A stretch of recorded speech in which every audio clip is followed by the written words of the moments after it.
Hello students, welcome to the class. आज हम शुरू करने वाले हैं नया चैप्टर जिसका नाम है उत्तक। ठीक है, और उत्तक को इंग्लिश में हम कहते हैं टिश्यू। तो चलो हम जान लेते हैं कि उत्तक क्या होते हैं, किसे हम कहते हैं। तो जब हम इसकी परिभाषा देखते हैं उत्तक की, तो आप देखोगे यहाँ पर उत्तक जो है वो कोशिकाओं का समूह है। क्या है? कोशिकाओं का समूह यानी ग्रुप है। जो सेल्स हमने पिछले चैप्टर में पढ़े थे उनका एक ग्रुप है। और किन कोशिकाओं ने मिलकर ये ग्रुप बनाया है? जो उद्भव यानी कि ओरिजिन, कहाँ से ये उत्पन्न हुए हैं, वे कार्य यानी कि अब ये काम क्या करेंगे, कार्य की दृष्टि, इसकी मात्रा ठीक कर लेना बेटे, से समान होता है। यानी कि उनका ओरिजिन और कार्य सेम होना चाहिए। ऐसी कोशिकाओं का समूह, ऐसे सेल्स का ग्रुप जो सेम कार्य करेंगी, समान कार्य करेंगी और जिनका उद्भव भी समान है। तो ये चीज आपको ध्यान रखनी है, इनका काम सेम होगा। ठीक है, जैसे हम ग्रुप बना लेते हैं ना कि 2-3 लोगों को हमने एक काम सौंप दिया कि आप लोगों में ये क्वालिटी है, आप ये काम कर सकते हो, तो अब आपको ये काम करना है। तो उनका काम सेम होता है, उनका उद्भव भी जो है वो भी समान होता है। उत्तक जो होते हैं इसके अध्ययन को हम बोलते हैं उत्तकी। ठीक है, उत्तकी जो है वो उत्तकों का अध्ययन है। तो एक कोशिकीय जीव में जनरली हमने देखा था कि जितने भी हमारे शरीर के कार्य हैं, पाचन, श्वसन, उत्सर्जन, ये सारी क्रियाएं एक ही कोशिका करती है। लेकिन जो बहुकोशिकीय जीव हैं उनमें ये काम बांट दिए गए हैं और इनको काम को करने वाले जो समूह है उनको हम उत्तक कहते हैं।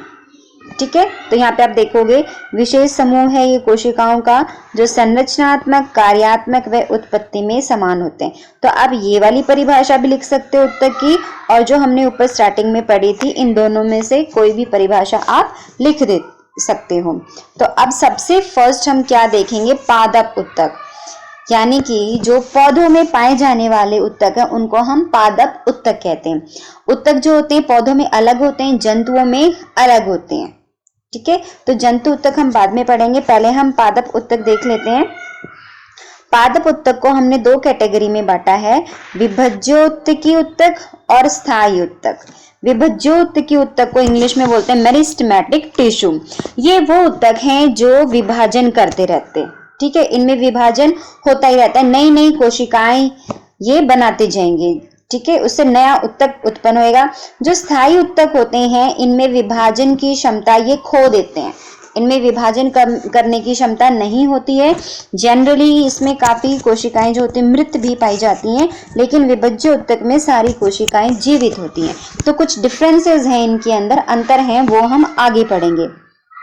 अभी जस्ट एक बार ये फ्लो चार्ट हम देख लेते हैं, सारी चीजें हम आगे डिटेल में पढ़ेंगे। विभज्य उत्तक को हमने 3 वर्गों में बांटा है, शीर्षस्थ, पार्श्वीय और अंतर्विष्ट।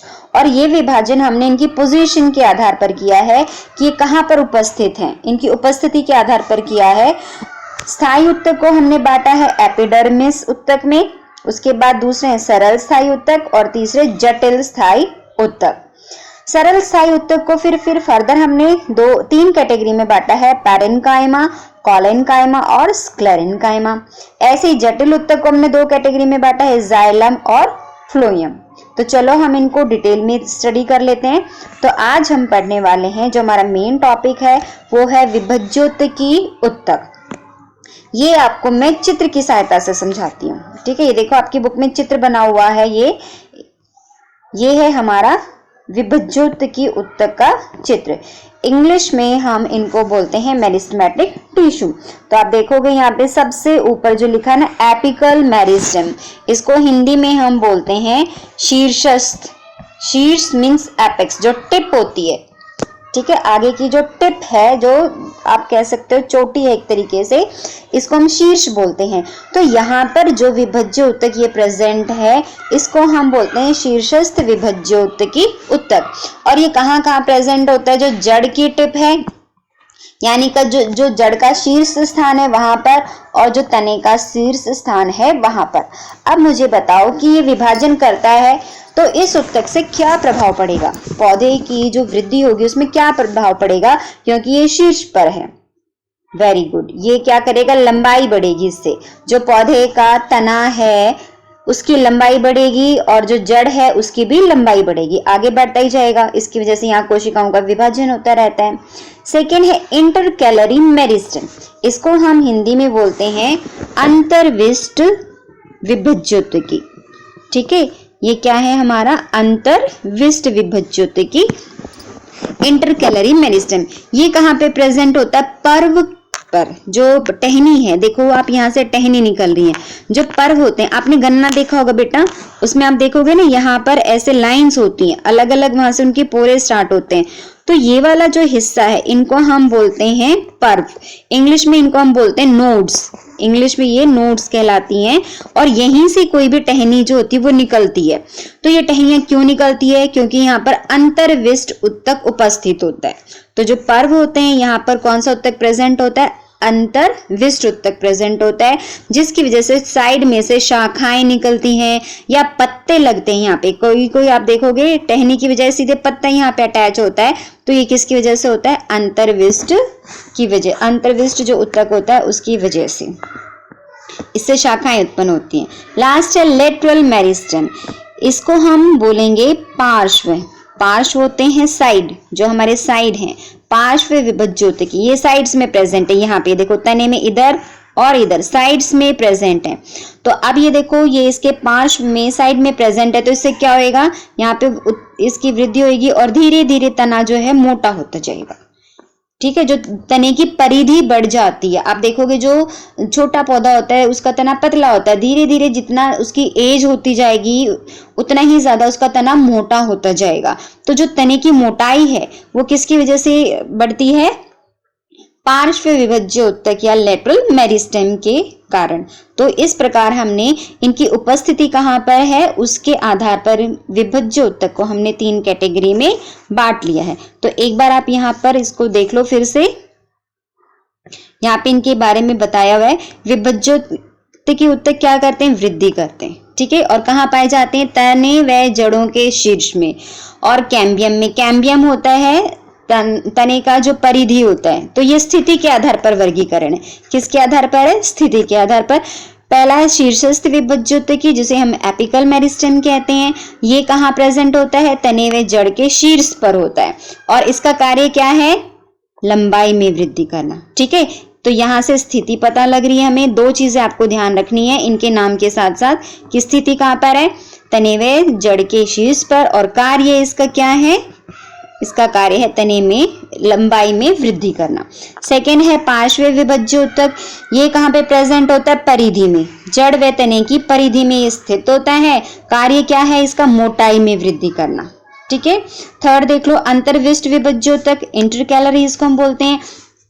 ये कहाँ प्रेजेंट होता है, पत्तियों के आधार या टहनियों के पर्व पर, यानी पत्ती का आधार जो बेस होता है जहां से वो निकलती हैं वहां पर, या टहनियों के पर्व पर, जो मैंने आपको बताया था ना, ये जो गांठ होती है इसको हम बोलते हैं पर्व। ठीक है, इसके दोनों ओर ये स्थित होता है, तभी तो यहाँ पे शाखाएं निकलती हैं और पत्तियां निकलती है। अगर यहाँ पे कोई पत्ता है तो उसका आधार यही है, और इससे क्या होएगा, इन भागों में वृद्धि ये करता है। ठीक है, अब देखो जो ये विभज्य उत्तक होता है इसमें कुछ स्पेशलिटी होती है। हमने स्टार्टिंग में ही पढ़ा था विभज्य उत्तक कौन से होते हैं, जो विभाजन करते हैं, और जब ये विभाजन करने की क्षमता को खो देते हैं तो ये स्थायी उत्तक बन जाएंगे। तो ये जो विभज्य उत्तक, इसकी क्या विशेषताएं हैं, इनकी भित्ति जो है वो सेलुलोज की बनी है। जो कोशिका भित्ति है वो किसकी बनी है, सेलुलोज की। कोशिकाओं के बीच में स्थान अनुपस्थित होता है, मीन्स ये कोशिका होगी बिल्कुल इससे टच होकर दूसरी होगी, इसी तरीके से बिल्कुल ये टच रहती हैं, इनके बीच में कोई भी गैप नहीं होता, कैसी भी हूं बिल्कुल टच रहेंगी, कोई अंतर कोश के स्थान नहीं होता, ये सटी हुई होती हैं, सटकर जुड़ी होती हैं। कोशिकाएं गोल हो सकती हैं, अंडाकार या आयताकार। ठीक है, ये इस तरह से गोल भी हो सकती हैं या ऐसे आयत की संरचना में भी हो सकती हैं, एकदम टच रहती हैं ये। ठीक है, और ये आयताकार भी हो सकती हैं। कोशिका द्रव्य सघन होता है, गाढ़ा होता है, हमने पढ़ा था ना, जेली जैसा होता है, जो कोशिका द्रव होता है, जैसे एक हमारी कोशिका है, इसमें बीच में केंद्रक होता है, यहाँ पे जो ये जेली जैसा पूरा द्रव भरा होता है, इसको हम बोलते हैं कोशिका द्रव्य। और ये जो है विभज्य ऊतक में कैसा होता है, बहुत ही सघन होता है, बहुत गाढ़ा होता है, काफी मात्रा में होता है। ये लिविंग पार्ट है, जीवित पार्ट है, ये विभाजन करता है, इसीलिए ये बहुत गाढ़ा है। नाभिक इसमें एक होता है और बड़ा होता है, सेंटर में एक नाभिक होगा और ये काफी बड़ा होता है। संचित भोजन अनुपस्थित होता है, यानी कि ये कोशिकाएं भोजन को स्टोर करके नहीं रखती, इनमें संचित भोजन नहीं होता, ये डिवाइड करती रहती हैं। ठीक है, अब लास्ट देख लो, विभज्य ऊतकी के कार्य क्या हैं। जो ऊपर हमने तीनों प्रकार के कार्य पढ़े थे, एपिकल मेरिस्टम यानी शीर्षस्थ, अंतर्विष्ट और पार्श्व के, वही इसके कार्य हैं। इनमें क्या होगा, लगातार विभाजन होता है जिससे नई कोशिकाएं पैदा होती हैं। तो इसका कार्य क्या है, नई कोशिकाएं पैदा करना और पादपों की लंबाई और चौड़ाई में वृद्धि करना। ठीक है, आई होप आपको विभज्य ऊतक क्लियर हो गया होगा।